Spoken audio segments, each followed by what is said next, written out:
Halo Bung, apa kabar? Semoga kalian baik-baik aja dan sehat selalu ya. Akhirnya gue sebentar lagi mengaspal juga di Bali Bung ya. Aspal yang sering dilewatin patwal untuk ngawal orang-orang nggak penting mau liburan. Sering banget kan tuh ya, kita disuruh minggir patwal di jalan-jalan kecil Bali yang maha macet pas weekend ini. Pas lewat, alah ternyata cuman turis yang mau liburan. Aduh, ya bapak-bapak yang terhormat kayaknya harus diregulasi ulang ya penggunaan patwal ini. Kan jalanan umum milik semua masyarakat, mau dari kalangan apapun juga, ya nggak Bung? Kalau mau liburan nggak kena macet ya, bikin itinerary yang tepat lah. Kan zaman sekarang udah ada Google Map, John. Tapi ya udahlah, siapa juga gua gitu, cuma bapak-bapak yang doyan gelindingin roda di aspal. Huhuy. Nggak sabar gua ketemu keluarga nih Bung, pulang ke rumah keruntelan sama anak bini gua. Kalau sama bini keruntelannya pas anak udah tidur deh ya, kalau udah malam gitu. Aduh, ngomongin apa ya? Ngomongin rumah seru kali ya Bung ya, sambil nemenin perjalanan gua nih dari Padang Bay sampai ke rumah.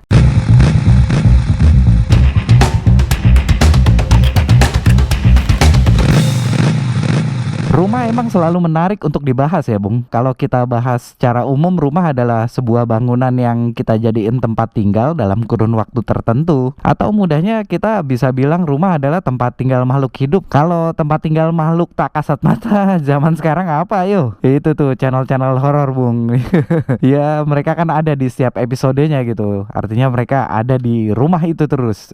Apa sih? Menurut gua sih rumah punya pengertian dalam dua aspek ya Bung ya. Aspek fisik dan psikologis. Ya, aspek secara fisik itu ya itu tadi, bangunan tempat kita berpulang, berkegiatan, istirahat, dan tempat berlindung yang nyaman bagi penghuninya. Kecil atau sederhana apapun, rumah kalau di dalamnya penuh kehangatan dan cinta pasti nyaman. Ya nggak sih Bung? Ya, yang masih punya anak kecil kayak gue sih, yang namanya rumah udah pasti jarang rapi ya. Tiap hari pasti berantakan deh, mainan geletakan di mana-mana gitu. Aduh, gue tuh sering banget Bung ditusuk Optimus Prime atau kena durinya dinosaurus gitu di kaki pas jalan. Kejadian umum yang sering dialami bapak-bapak banget lah yang punya anak kecil tuh kayak gitu tuh. Kalau ngomongin rumah secara fisik yang harganya makin tinggi, gue jadi ingat salah satu janji seorang petinggi negara ini ya, yang bilang DP 0% untuk rumah gitu. Gimana itu ya realisasinya ya? Aduh, udahlah, kan emang udah jadi budaya kita gitu, seneng dijanjiin. Zaman sekarang mah ya, janji nggak perlu ditepatin, yang penting kena doktrin.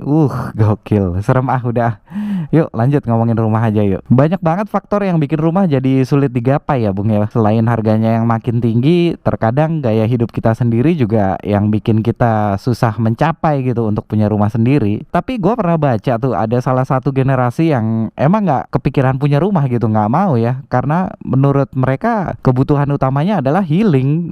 Gokil. Ya nggak salah sih, kan tiap generasi emang punya mindset sendiri-sendiri gitu, beda-beda ya. Seiring perkembangan informasi dan teknologi emang jalan pikiran juga berevolusi ya nggak Bung? Beda-beda, jadinya sah-sah aja sih. Banyak yang bilang kalau rumah atau properti adalah investasi yang sangat menguntungkan gitu dan nggak pernah turun value-nya. Dan banyak banget tuh di internet beredar gimana caranya mendapatkan rumah dengan mudah. Pas ditonton ternyata cuma jualan modul untuk jadi agen properti. Anjrit, ada yang berhasil nggak sih?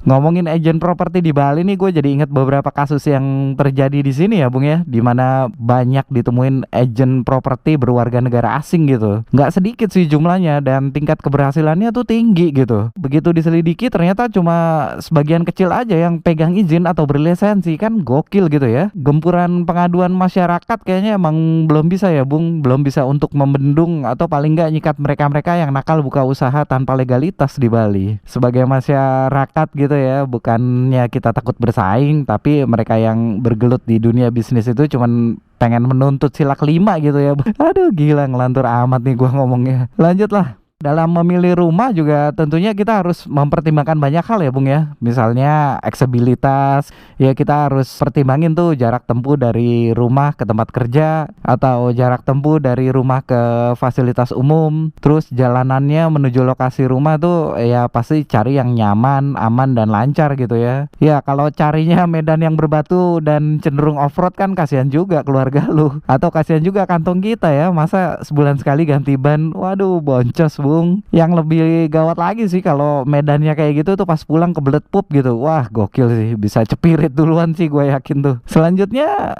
ada aspek lingkungan ya Bung ya. Paling nggak tuh lingkungan rumah jauh dari polusi, aman dan banyak ruang terbukanya. Lu bisa bayangin nggak kalau rumah lu dikelilingin polusi, entah itu polusi asap gitu, polusi suara, bahkan polusi pandangan gitu. Banyak banget kan. Wah, rumah terus depannya tembok-tembok langsung kan nggak asik. Kemarin ya kebakaran TPA Subung aja asapnya bisa kemana-mana tuh, bahkan sampai di tempat tinggal gua di Pemogan. Padahal lumayan jauh loh Bung, jaraknya gokil sih. Asapnya bisa sampai tempat gua. Terus kalau kita bicara lingkungan yang aman gitu ya, ya di Bali sih juaranya ya Bung ya.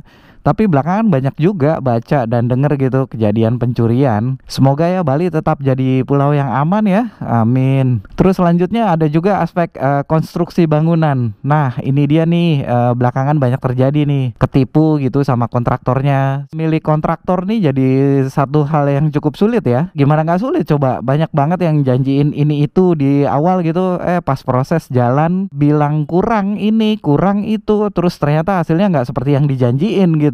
Wah, lagi-lagi ya emang zaman sekarang janji itu nggak perlu ditepatin, yang penting kena doktrin. Kalau untuk urusan kontraktor di Bali sih, gue punya beberapa sahabat yang emang bisa banget dipegang untuk jalanin rumah atau bangunan impian lo gitu ya. Salah satunya DNB Manufacture tuh, recommended banget sini. Namanya Temi, temen gue tuh. Ini bukan iklan ya Bung, bukan iklan nih. Tapi buat gue merekomendasikan orang baik, buat gue jadi semacam kebaikan yang bakal dibalas baik juga Bung. Oke, lanjut lah.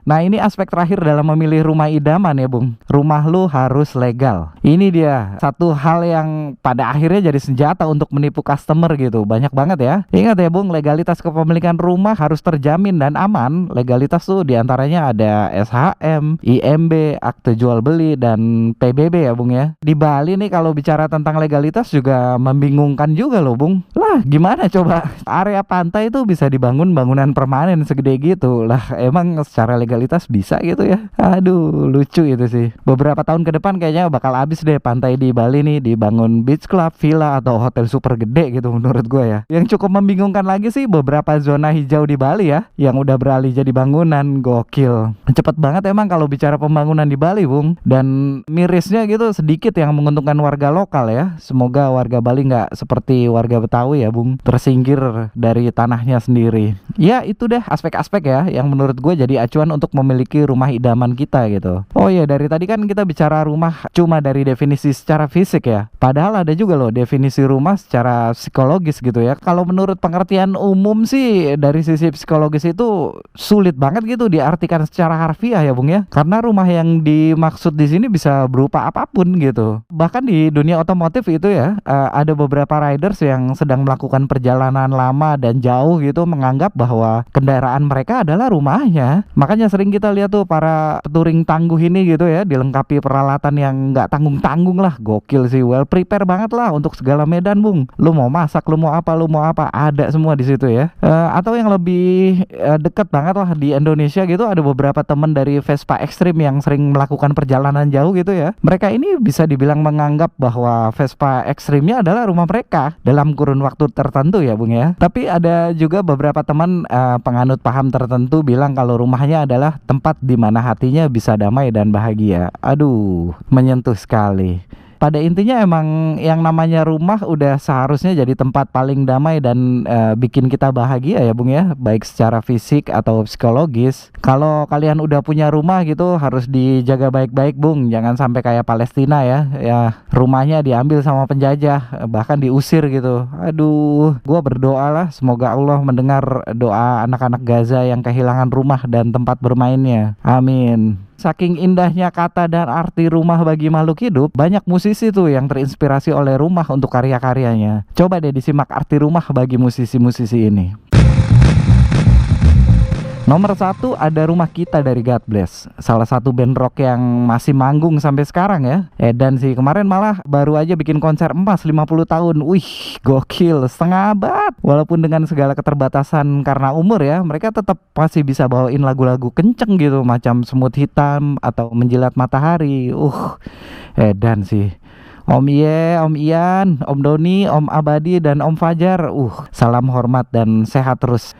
Lagu Rumah Kita dari God Bless rilis tahun 1988 ya Bung ya. Lagu ini masuk di album Semut Hitam, salah satu album terlarisnya God Bless. Lagu ciptaan Ian Antono ini sebenarnya bercerita tentang beratnya meninggalkan kampung halamannya di Malang sebelum beliau hijrah ke Jakarta untuk berkarir dalam industri musik. Rumah Kita buat God Bless sendiri adalah sebuah kesederhanaan yang dimiliki sendiri. Ya biar gimana pun emang enak Bung kalau punya sendiri. Kalau masih ngekos atau ngontrak kan tetap was-was setiap bulan ya. Semoga yang nonton video ini dimudahkan punya rumah sendiri. Amin.